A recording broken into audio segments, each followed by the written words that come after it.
Sa pagitan ng mga bata na payapang natutulog at ng pusong naguguluhan, muling nagtagpo ang landas ni na Christine at DJ. Ang gabi na dapat sana ay tahimik ay nabahiran ng matinding emosyon mula sa pagpapakilala sa mga anak bilang ama hanggang sa pagbabalik ng mga lihim na matagal nang ibinaon sa limot. Ngunit sa gitna ng kanilang pagtatalo, isang nakakagulat na katotohanan ang binitawan ni DJ na magpapabago sa lahat. Hindi sila legal na annulled, asawa pa rin niya. Si Christine sa mata ng batas. Ang halik na ninakaw ni DJ ay hindi lamang isang simpleng pagpapakita ng pagsisisi, kundi isang hamon sa tibay ng paninindigan ni Christine. Handa na ba si Christine na harapin ang katotohanan hindi pa tapos ang kanilang pagsasama? At sa gitna ng banta ni Marilu at ng pressure ng media, paano nila pagtatagpiin ang kanilang mga buhay? Simulan na natin. Douglas POV. Nandito kami ngayon sa bahay ni Latin sa syudad dahil sa pakiusap ko kanina. Madilim ang sala, tanging ilaw sa hallway lang ang bukas. Walang tunog ng paligid, kundi ang tibok lang ng puso ko. Hindi dahil kinakabahan, kundi dahil sa sobrang pananabik. She stopped in front of a door. Binuksan niya yon dahan-dahan sa kamarahang tumingin sa akin. Dito sila, mahina niyang sabi. Mahimbing na silang natutulog, sumilip ako. And there they were. Tatlong maliliit na katawan sa magkakatabing kama, nakabalot sa malambot na kumot. Payapang natutulog at parang mga anghel. Parang may kung anong bumara sa lalamunan ko. Hindi ko alam kung paano ko huminga. Lumapit ako, dahan-dahan, inilapit ang sarili ko sa mga munting nilalang na bunga ng pagmamahal namin ni Tin. Mga anak kong hindi ko man lang nasilayan sa kanilang unang iyak, unang tawa, unang hakbang. Lumuhod ako sa gilid ng kama, hinaplos kong isang munting palad. Ako ang tunay niyong daddy, bulong ko. Sorry kung ngayon lang. Sorry kung natagalan pero nandito na ako. Babawi ang daddy sa lahat ng mga pagkukulang ko. Naramdaman ko na may luhang tumulo sa pisngi ko. Hindi ko na pinigilan at hindi ko nagawang pumikit. Ayokong sayangin kahit na isang segundo sa pagmamasid sa kanila. Napatingin ako kay Tin. Nakatayo siya sa likuran ko, nakasandal sa hamba ng pinto. Tahimik pero basa rin ng mga mata. Hindi kami nag-usap pero parang nagkaintindihan ang mga mata namin. Marahan akong tumango. Hinalikan ko ang noo ng bawat isa. Marahan lang at baka magising sila. Tapos, humarap ako sa kanya. Thank you, bulong ko, for letting me see them, for letting me feel this. Thank you. Hindi siya sumagot pero tumango siya at sapat na yon, nilingon ko ulit ang mga anak ko. And for the first time in a very long time, I felt whole na unang humakbang si Tin palabas ng kwarto. Nagre-ring ang phone niya. Sinagot niya yun habang lumalakad papuntang sala. Sumunod ako. Ready to say goodbye.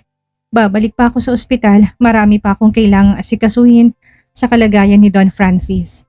Tin, tawag ko. Paglingon niya sa akin, binaba niya kaagad ang tawag. Huwag ka na munang umalis, sabi niya. Napakunot ang noo ko. What? Katatapos lang ng tawag ni Dad. Sinabi niya na magpahinga ka daw muna dito.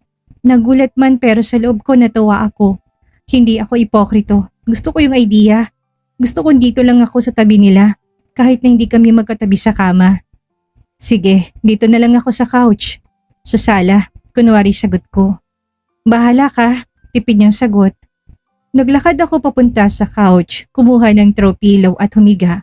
Mainit kahit na naka-on naman ang buong aircon sa sala. Ramdam kong lagkit ng pawis sa katawan ko, kaya wala na akong pakialam. Hinubad kong suot kong t-shirt. Seriously, maghuhubad ka? Napalingon ako. Akala ko umalis na siya pero nakatayo pa siya sa likuran ko at tila hinihintay na makahiga ako. Nakatutok ang tingin niya sa katawan ko at nakita ko yung paglunok niya. Yung napakatagal na sulyap sa abs ko. Napangiti ako sa isip ko. Hindi ako nagyayabang pero I've always been disciplined about my body. Kung pinabayaan ko man ang buhok at ang mukha ko sa mga panahong bagsak ako, never ang katawan ko. Still lean, still defined. At oo, nandiyan pa rin ang 8-pack abs niyan. Mainit, casual kong sagot. Bawal bang magubad dito? Napairap siya na parang malaking kasalanan ng paghuhubad. Mag-shirt ka, makikitulog ka na nga lang maghuhubad ka pa. Ang kapal mo ha. Padabog siyang tumalikod at halatang nairita. Pero hindi ko pinalampas yon. Kunwari pa parang gusto naman akong tikman. Do you like the view? Pabirong tanong ko. You can touch it if you want. I won't mind. Muli siyang humarap. Inirapan ako. In your dreams. Sabay talikod ulit. Napailing ako. Napatawa. Umayos ako ng higa. Inayos ang unan. Pumikit. This is it. Konting himay-himay pa, Christine Maris. Konting tiyaga pa. Mark my word. Mapapaamo din kita. Magiging akin ka ulit. Akmang ipipikit ko ng mga mata ko nang tumunog ang phone ko. Azriel Montifalco. Sinagot ko kaagad. Doc? Bro, masiglang bati ni Azriel sa kabilang linya. Sorry, I miss everything kanina, pero I heard what you did. That surgery? Man, ang galing mo. We're proud of you. You proved to everyone you're one of the best heart surgeons in the country. Napangiti ako. Thanks bro, I just did my job. And you did it well. Kaya nga I'm calling din to invite you. Merong medical fellowship night sa susunod na weekend. It's an annual gathering for top doctors and surgeons. Gusto ka naming i-recognize doon. Hope you can come. Hindi ako nagdalawang isip. Me and Doc? Great. I'll send you the details. Again, congratulations. You're making history, Dr. Bentacord. I smiled faintly. One step at a time, I reminded myself. Sa trabaho, sa mga anak, sa puso ni Tin, lahat yun babawiin ko. Lahat pero... Bro, wait. Sabi ko bago niya tuluyang binaba ang tawag. How about my license? Hindi pa rin na ibabalik. Sandaling katahimikan sa kabilang linya, tapos isang malalim na buntong hininga mula kay Azriel. Don't worry about your case, DJ. Sagot niya. Firm ang tono. My brother Fabio is handling it personally. Malapit na rin naming matukoy kung sino talagang may kagagawan sa nangyari sa pasyente mo. Napatingin ako sa kisamit na pahima sa batok ko. Ramdam ko na naman yung bigat sa dibdib. 4 na taon na ito. 4 na taon ng pananahimik, ng paghihintay, ng pagdadala ng isang kasalanang alam kong hindi ko naman ginawa. I did everything right, Doc. Bulong ko. I swear, alam ko naging maayos ang operasyon. I know, DJ. Mabilis siyang sagot. We've seen the reports. Wala kang dapat ikabahala. Someone messed with that case. Someone killed that patient. Napakuyom ako ng kamao ko. Hindi ko kailangang ulitin pa. Yes, the patient died. Yes, I was the attending surgeon. And yes, lahat ng sisi sa akin ibinagsak. Pero ang totoo, may pumatay at hindi ako. Pasasaan ba't lalabas din ng totoo? Fabio's getting close, dagdag ni Azriel. And I'm telling you now, kahit hindi pa naibabalik ang lisensya mo officially, we're still going to recognize you. Tuloy ang award mo. You deserve that, DJ. No one can take that away from you. May assurance ang tinig ni Azriel. Azriel is a good friend of mine. Isa to sa mga nag-offer ng tulong pero tinanggihan ko. Ewan ko ba't masyado ako nalugmok noon. Parang ang buong mundo ko dumilim at bumagsak na lang.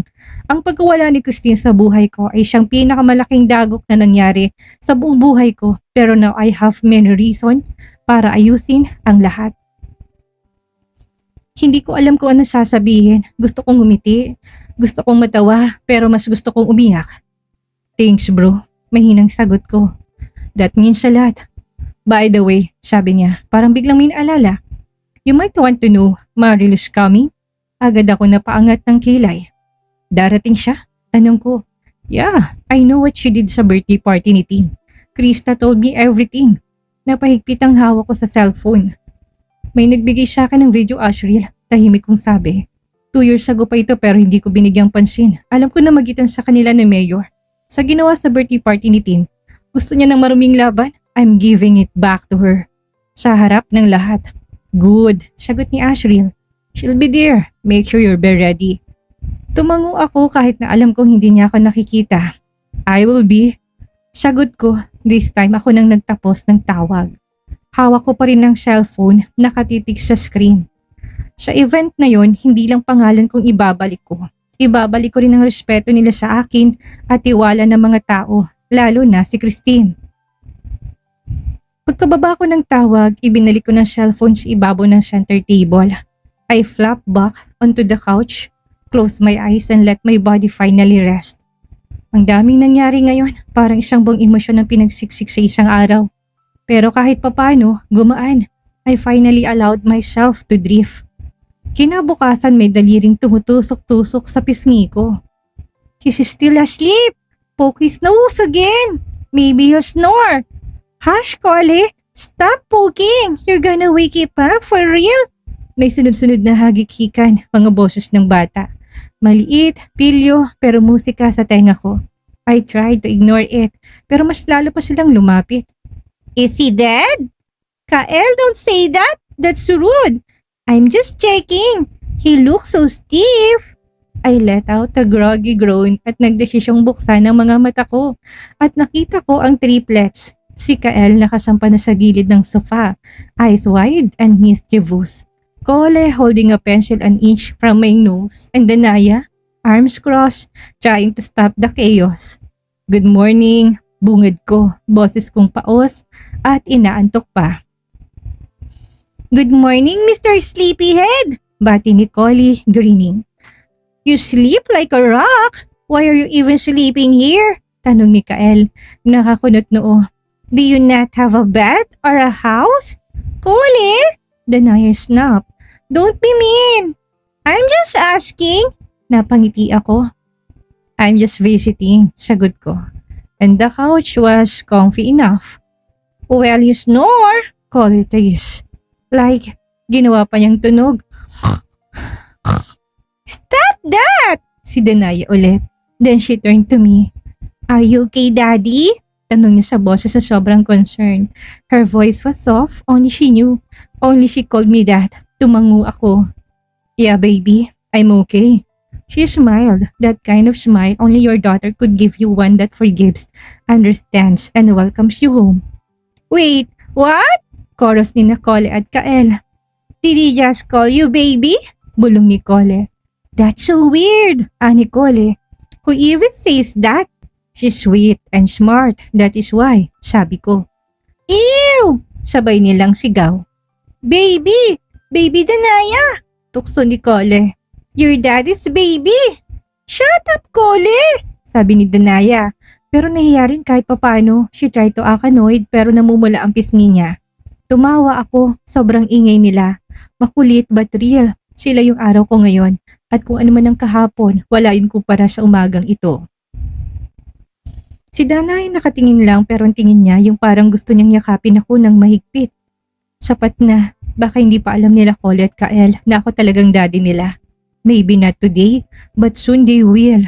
And when that day comes, I'll be ready. Christine POV.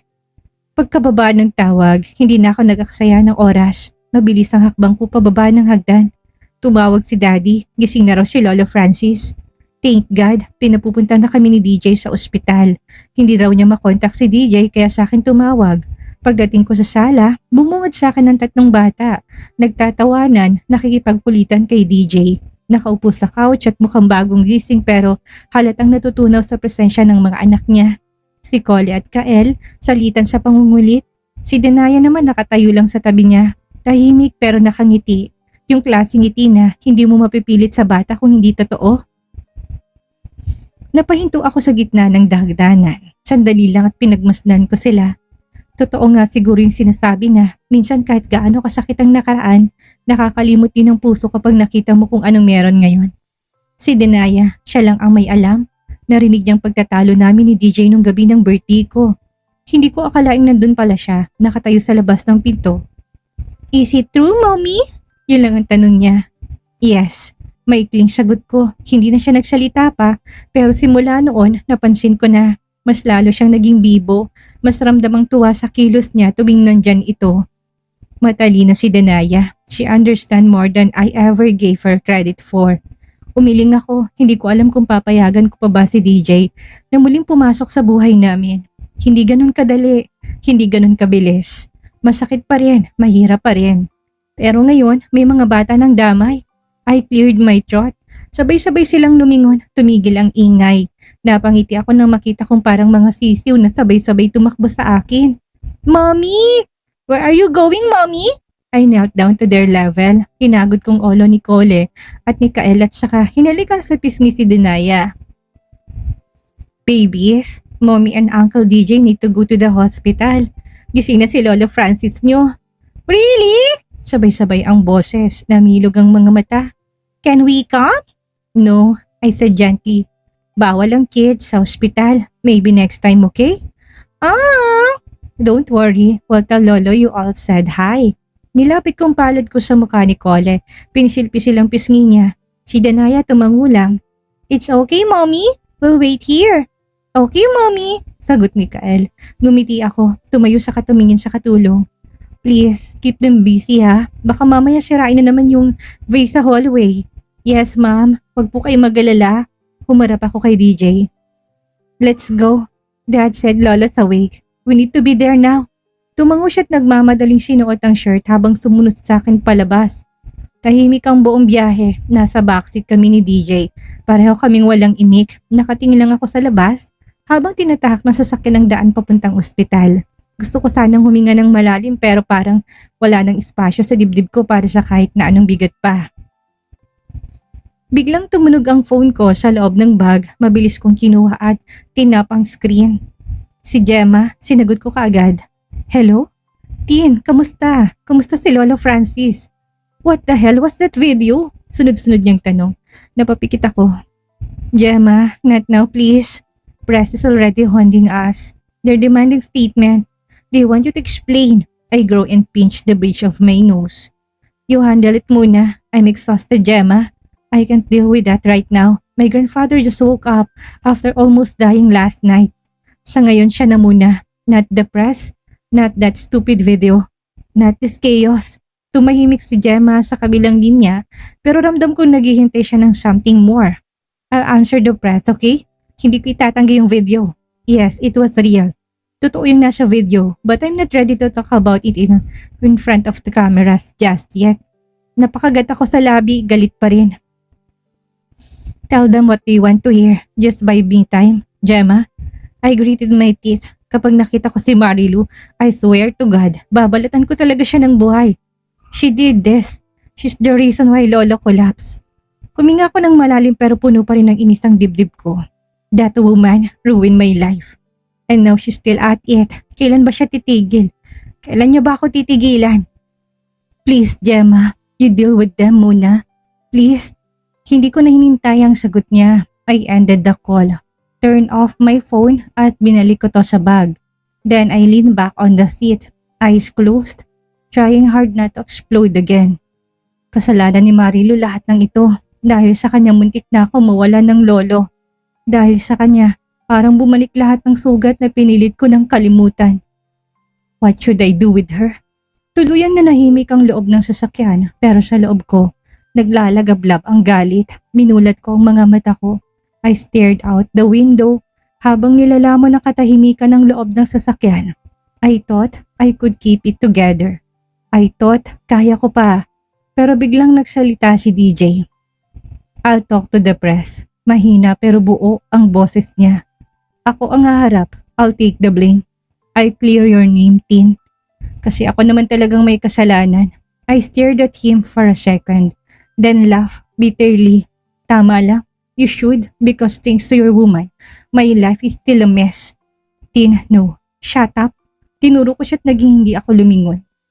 Don't even start. The last time I saw that woman, she told me how happy your marriage is. Sabi ko in sarcastic way. How perfect your little family is. And how good father you are. Hindi ba pinili mo siya? Kasi nabuntis mo siya? At ako binaliwala mo? Tinapon mong lahat. Gigil kong dagdag. Para naman akong sirang plaka. Paulit-ulit na sumasagi sa isip ko. Hindi totoo yan. DJ, I snapped. Don't, just don't. I turned to face him and my voice shook with anger. You believe her over me. Sinabi niyang tinulak ko siya sa hagdan and you just what? Swallowed it like gospel. He opened his mouth pero hindi ko siya binigyan ng pagkakataon na magsalita. Don't even dare explain. I'm not done. Tin, hindi ako tanga DJ. I saw you with her. Nagpunta ako sa klinik mo para makasama ka sana sa first anniversary natin. Hawak niyang mukha mo. Naghahalikan kayo. I stood there like an idiot habang kayo. Wala man lang pake ko sinong nasasaktan. Wala kang pake kahit nasasaktan ako. Singhal ko. Mumuntong hininga siya at parang gusto pa rin magsalita pero tuloy-tuloy na mga salita sa bibig ko gaya na matagal ko nang gustong ilabas. Puro pasakit ang binigay mo sa akin tapos ngayon gusto mong kilalanin ka ng mga anak ko? For what? Dahil sawang-sawa ka na kay Marilu? Dahil hindi pala siyang inakala mong perfect para sa'yo? Tin, please. Wala akong pake. Sigaw ko. Bakit ba hindi mo na lang siya ikadena sa brief mo? Bakit ba hindi mo siya isama sa impyerno kayong dalawa? Paano siya nakarating sa birthday party ko? Paano niya nakuha yung video? Tell me, ikaw ba? Ikaw bang nagbigay? Nahapong napasandal si DJ sa sandalan ng upuan pero kitang-kita kong tensyon sa panganya at frustration. Sabihin mo sa akin, I demanded, leaning forward, almost shaking.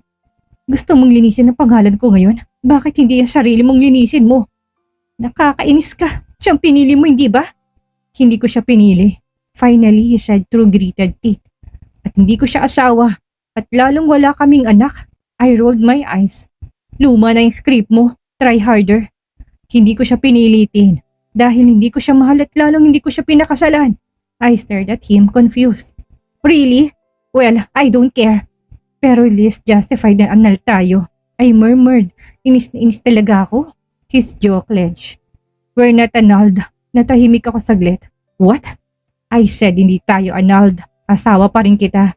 You're still my wife, Tin. Everything stopped. Parang huminto yung oras sa loob ng sasakyan. You're lying. Bulong ko. Umiling siya. Check the papers. I never signed anything dahil sa pakikialam ni Don Francis. Kahit na anong papel galing sa korte, hindi ko pinipirmahan. You're still my wife, legally. Giit niya. Uminit ang buong mukha ko. Pumintig ang ulo ko at parang sasabog. Putik ka. Gusto ko siyang sapakin, sigawan, kalad ka rin palabas ng sasakyan. Wala kang karapatang paglaruan na kung hayop ka. Bigla siyang lumapit. Tin, what? Hindi ko na natapos ang sasabihin ko. And then, he kissed me. I froze, mainit, marahas at desperado. Parang gusto niyang burahin ng lahat ng sinabi ko sa isang halik. Gusto kong itulak siya, gusto kong sampalin siya. Pero for a second, I didn't. Hindi ako makagalaw. I remembered what it was like to be his. Pero ilang segundo lang yung halik na yun. When I realized it was wrong, tinukod kong mga palad ko sa matigas ng dibdib at buong lakas ko siyang itinulak. Pagkabitaw ko, nanilisik ang mga mata ko. Don't you ever do that again! Natahimik siya pero kitang kislap sa mga mata niya. Sumisigaw ng tagumpay.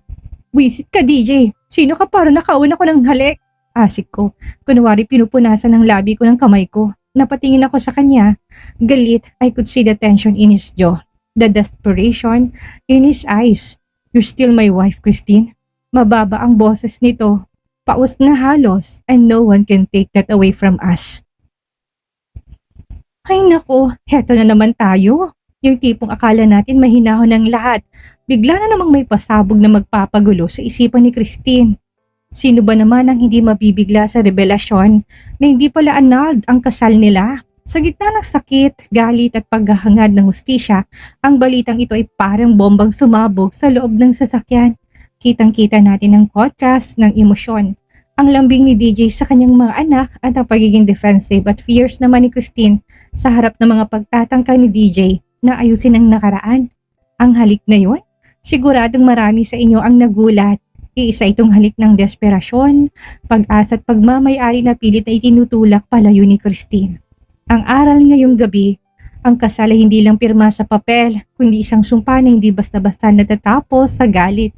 Minsan ang tadhana ay gumagawa ng paraan para paglipitin ng mga taong akala natin ay tapos na ang kwento. Pero sapat na nga ba ang legal na katayuan para maibalik ang pagtitiwala? O lalo lang itong pinapalalim ang sugat ni Christine? Sa tingin nyo, paano kaya magre-responde si Christine sa harap ng media ngayong alam na niyang asawa pa rin niya si DJ? At ano kayang magiging papel ni Marilu sa susunod na mga pasabog? Pakaabangan sa susunod nating kabanata.